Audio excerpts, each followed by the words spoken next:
శ్రీ తెలుగు వాస్తు ఛానల్కి స్వాగతం. ఇవాల్టి ప్రశ్న ఏంటంటే, గృహ నిర్మాణం చేపట్టిన సంవత్సరం లోపే అంటే 12 నెలల లోపే గృహప్రవేశం తప్పనిసరిగా చెయ్యాలా? లేదు రెండవ సంవత్సరంలో చెయ్యాలా?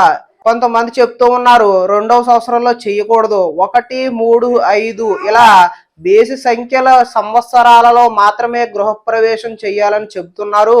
దీనిలో ఉన్న అంతరార్థం ఏమిటి అని చెప్పి ఒక మిత్రుడు కామెంట్ పెట్టడం జరిగింది.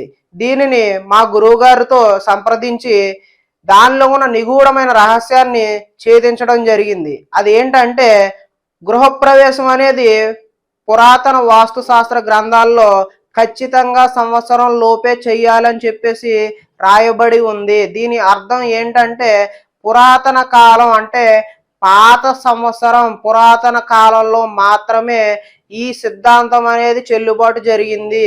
ఎందుకు అంటే ఆ కాలంలో ఇప్పుడున్నట్లు సిమెంట్ భవనాలు లేవు, సిమెంట్ లేదు, ఐరన్ లేదు, కాంక్రీట్ అనేదే లేదు.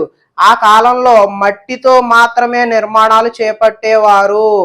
మట్టిని తొక్కి దానిలో కొంచెం బంకమన్ను ఈ గడ్డి అది వేసి ఇటుకలను తయారు చేసి మట్టి ఇటుకలతోనే నిర్మాణాలు చేపట్టేవారు. ప్లాస్టరింగ్ కూడా ఆవు పేడతో లేదంటే ఈ మట్టితోనే బంకమన్నుతోనే అలికి ఇల్లు నిర్మాణం చేసేవారు సాధారణ ప్రజలు.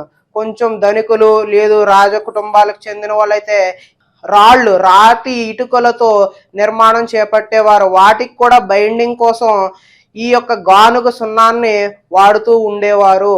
అప్పటి రోజుల్లో వర్షాకాలం వెళ్ళిన వెంటనే ఇలా గృహప్రవేశం స్టార్ట్ చేసేవారు. ఇలా స్టార్ట్ చేసిన తర్వాత మళ్ళీ వర్షాకాలం వచ్చేలోపు అంటే సంవత్సరం లోపే మనం గృహ నిర్మాణం పూర్తి చేసి ప్రవేశం చెయ్యాలని చెప్పేసి రాయబడి ఉంది. ఎందుకంటే ఈ మధ్యలో కనుక నిర్మాణం పూర్తి కాకుండా పైకప్పు అవ్వకుండా ఉంటే ఎక్కడ వర్షాలు వచ్చి ఈ మట్టితో చేసిన ఇటుకలు మట్టికి కరిగిపోతాయి, లేదంటే మట్టి ప్లాస్టరింగ్ అనేది వర్షానికి నీటికి కరిగిపోయి నాణ్యత దెబ్బతినడం, లేదంటే కట్టిన గోడ పదే పదే కట్టవలసి వస్తుంది. కాబట్టి అప్పటి రోజులు అప్పటి ప్రజల యొక్క మంచి చెడల కోసం వాస్తు సిద్ధాంతులు వాస్తు శాస్త్రవేత్తలు ఈ విధంగా చెప్పి ఉన్నారు. ఏంటంటే సంవత్సరం లోపే చెయ్యాలి అంటే మళ్ళీ వర్షాకాలం వచ్చేటప్పటికి మన యొక్క గృహ నిర్మాణం పూర్తి అయిపోతుంది, గృహ ప్రవేశం జరిగిపోతుంది.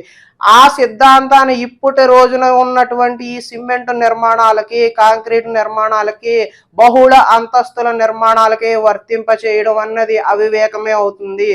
ఎందుకంటే బహుళ అంతస్తులు సంవత్సరం లోపే ఖచ్చితంగా పూర్తి కావు. ఎందుకంటే 21 రోజులు క్యూరింగ్ చేస్తే కానీ స్లాబ్ అనేది తీయరు. ప్రతి గోడ కూడా 21 రోజులు క్యూరింగ్ చేయాల్సి వస్తుంది. ఈ క్యూరింగ్ చేసే సమయాన్ని మనం క్యాలిక్యులేట్ చేసుకుంటే అయితే బహుళ అంతస్తుల నిర్మాణాలు ఎట్టి పరిస్థితుల్లో పూర్తి కావు. అదే పురాతన వాస్తు గ్రంథాల్లో ఇంకొకటి ఏంటంటే ఖచ్చితంగా మన గృహం పూర్తి అయిన పిదప మాత్రమే మనం గృహప్రవేశం చేయవలసి ఉంటుంది అని చెప్పేసి కూడా రాయబడి ఉంది.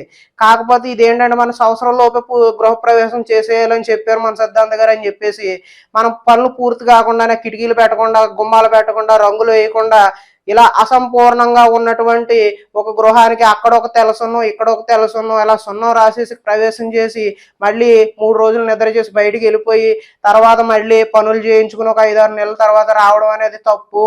ఖచ్చితంగా పూర్తి నిర్మాణం పూర్తిగా కంప్లీట్ చేసుకుని మాత్రమే గృహప్రవేశం చేసి నిత్యాగ్ని హోత్రం అవుతూ ఉండాలి. అంటే నిత్యాగ్నిహోత్రం అంటే ఏంటంటే మళ్ళీ హోమం చేయాలని చెప్పేసి అడుగుతూ ఉంటారు. అలా కాదండి.